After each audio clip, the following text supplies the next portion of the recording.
ফের সক্রিয় নারী পাচারকারীরা। শ্যামনগর থেকে দুই ছাত্রী নিখোঁজ হওয়ার ঘটনায় তেমনই আশঙ্কা দুই পরিবারের।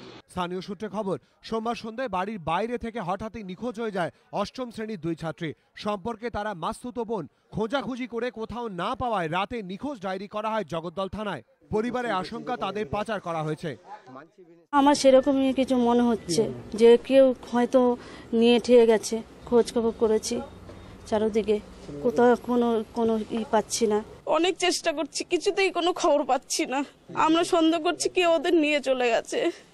দুই ছাত্রীর মধ্যে একজন শ্যামনগরের বাসিন্দা, অন্যজনের পরিবার মাসখানেক আগে ঝাড়খণ্ডের টাটা থেকে এলাকায় ভাড়ায় এসেছেন। পুলিশ জানিয়েছে, ভাড়ায় আসার পরই হঠাৎই নিখোঁজ হয়ে যায় ওই পরিবারের ছাত্রী।